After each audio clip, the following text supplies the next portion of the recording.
Olá, meus irmãos, a graça e a paz do nosso Senhor e Salvador Jesus Cristo, para você, meu irmão, para você, minha irmã, que estão acompanhando os meus vídeos aqui nesse canal Bíblia e Teologia.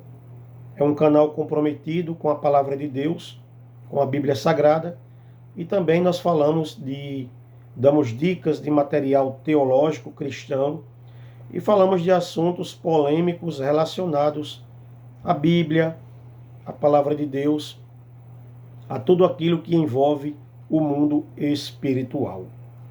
Eu gostaria de começar esse vídeo fazendo uma pergunta para você que está aí me assistindo.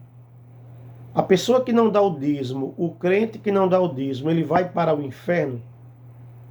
Existe alguma base bíblica para essa afirmação? Eu percebo que nesses últimos tempos tem surgido uma nova teologia a respeito desse assunto. Existem alguns pastores pentecostais que já estão pregando nas suas igrejas que o crente que não devolve o dízimo, ele vai para o inferno. E aí é claro que quando a gente ouve tal declaração, nós temos que procurar ver o que a Bíblia ensina sobre isso. Uma vez que a Bíblia é nossa regra de fé e prática, tudo que a gente ouvir relacionado ao mundo espiritual, nós temos que examinar na Bíblia, na palavra de Deus, para ver se aquilo que a pessoa está falando tem base bíblica, base teológica. Tá? Isso é para o cristão, que é para o cristão bereano. Porque os crentes de Bereia, tudo que Paulo falava, eles iam examinar nos textos para ver se aquilo que Paulo estava ensinando se harmonizava com os textos sagrados. Bem, uma das regras da interpretação bíblica, chamada hermenêutica, que é a ciência da interpretação, ela nos ensina que todo texto ele tem que ter um contexto. Para me validar uma doutrina, eu preciso de um contexto. Porque texto sem contexto é pretexto. É pretexto para crendice, é pretexto para sincretismo, é pretexto para heresia. Tá, meus amados? Sendo assim, um texto ele precisa de contexto. Quando nós lemos Malaquias 3,10, roubará o homem a Deus, todavia vocês me roubais, e perguntam em que te roubamos? Nos dízimos e nas ofertas. Com maldição sois amaldiçoado toda a nação, porque me roubais. Trazei todos os dízimos à casa do tesouro, para que haja mantimento na minha casa. Depois fazei prova de mim nisso, diz o Senhor, se eu não vos abrir as janelas do céu e não derramar sobre vocês uma bênção tal que vocês não terão lugar para guardar. Por vossa causa repreendei o devorador. Esse é o texto áureo da Bíblia, Malaquias 3,10. Quando, uma vez que nós precisamos de contexto para validar uma doutrina, ou para considerar tal ensino como mandamento, precisa-se de contexto. Vou dar um exemplo. Dos 10 mandamentos dados na lei de Moisés, 9 são repetidos no Novo Testamento. Foram ratificados no Novo Testamento.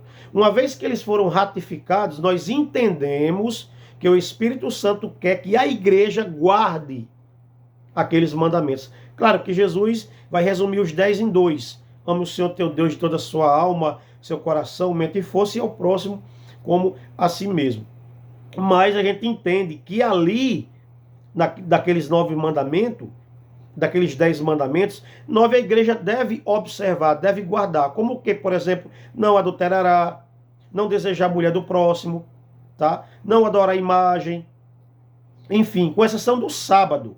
Só o sábado que não foi repetido na nova aliança, mas os outros 9 mandamentos foi, provando-nos que o Espírito Santo quis que nós guardássemos aqueles ensinamentos, aqueles mandamentos como igreja.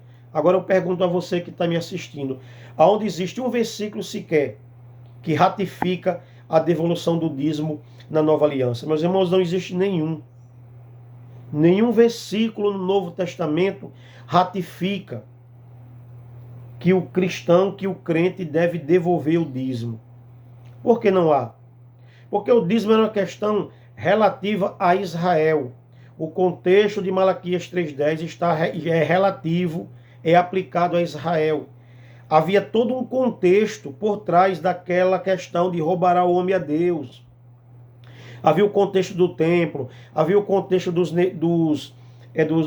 levitas, dos sacerdotes, havia todo um contexto, irmãos, histórico por trás daquela fala do Senhor Deus em Malaquias 3,10, tá? Aí os enroladores de papel higiênico, o que é que os enroladores de papel higiênico faz? Eles dizem assim, não há repetição na graça, porque era uma prática tão comum que não houve a necessidade dos apóstolos escrever. É o enrolar de papel higiênico, tá? Nessa hora a hermenêutica não vale, nessa hora o aliancismo não vale, não é? Porque eu sou aliancista, tá? Eu vejo que na Bíblia existem coisas específicas à igreja e existem coisas específicas a Israel, né? Mas a igreja evangélica brasileira, quando é para favorecer eles dão ali o jeitinho brasileiro, tá? De desdrobar, né? Nessa hora eu não sou mais aliancista. Aliás, nessa hora eu não sou mais dispensacionalista, eu sou aliancista. Aí eu junto igreja e Israel. Eu vejo que o dízimo era uma prática para Israel, ok? Não era para a igreja, porque não tem contexto no Novo Testamento, mas como aquilo me favorece, sabe? Aí eu vou enrolar papel higiênico. Tá? Porque me favorece. Aí eu deixo de ser dispensacionalista. Aí eu já passei aliancista. Não, é para a igreja. Esses caras são descarados, viu? É um teólogo descarado, cara de pau. Essa é a verdade, tá? Teólogo cara de pau. Pastor cara de pau. Tá, meus irmãos? Entra aquela questão ali do seletismo, tá? É seletismo a questão ali, tá? Eu vou selecionar agora. Agora, Israel não é mais uma questão, e igreja não é mais outra questão, não. Agora eu vou juntar, porque me favorece, tá? 30% de cada pessoa, algumas igrejas, 30% vai para alimentação do pastor, né? Então aí eu vou me favorecer, então aí eu já misturo, aí eu já não sou mais dispensacionalista, eu já passo a ser aliancista. Então, dízimo é para a igreja, né? E a Bíblia mostra claramente que existem questões relativas à igreja e existem questões relativas a Israel, tá? Eu me tornei, voltei ao pré-tribulacionismo, eu tenho vídeos aqui falando sobre isso, justamente porque eu vejo claramente. E juntar, irmão, é negar a Bíblia, é negar os contextos bíblicos, tá? Mas no meio evangélico, no meio cristão, sempre há um jeitinho brasileiro de modificar as coisas quando aquilo favorece. Essa é uma verdade. Gente descarada, que diz que ama a Bíblia, tá? Que diz que tem compromisso com a Bíblia, mas quando ele vê que a Bíblia não compactua com o pensamento dele, mas ele quer que seja aquilo, então ele dá um jeitinho ali, brasileiro, tá? Aí pegam Malaquias 3,10 e associam com 1 Coríntios 6, 9 e 10. Onde Paulo diz que os ladrões não herdarão o reino dos céus. Ele fala, olha, se os ladrões não herdam o reino dos céus, e quem não dá o dízimo está roubando a Deus, então quem não dá o dízimo perde sua salvação. Veja que ponto esses camaradas chegaram. Veja que ponto esses pastores chegaram, irmãos. Tá? A ambição é tão grande, o amante do dinheiro, os pastores brasileiros, boa parte deles, não vou dizer todos, mas a maioria deles, se tornaram amantes, escravos do dinheiro. Na verdade, os ladrões são eles. Na verdade, os avarentos são eles. Tá? E eles transferem isso para os membros, dizendo que os membros estão roubando a Deus e quem rouba a Deus vai para o inferno, pressionando as pessoas a dar o dízimo, que a gente vê claramente que é uma prática que não está no Novo Testamento. Não há contexto no Novo Testamento. Eu desafio aqui qualquer irmão que tivesse nesse vídeo, trazer pelo menos um versículo onde é repetido a devolução do dízimo no Novo Testamento. Não há. Não há. O que é o enrolamento de papel higiênico? Não, é porque eles davam. É porque eles já davam. Não havia necessidade de escrever. Né? Jesus, há uma discussão também que Jesus era casado. Que Jesus teve uma mulher. Tá? E aí, você que é cristão, que não acredita nisso, vai dizer assim, não há texto, não há um texto sequer dizendo que Jesus tinha mulher. Aí, sabe o que o cara vai dizer? Ele vai dar a mesma defesa que você dá.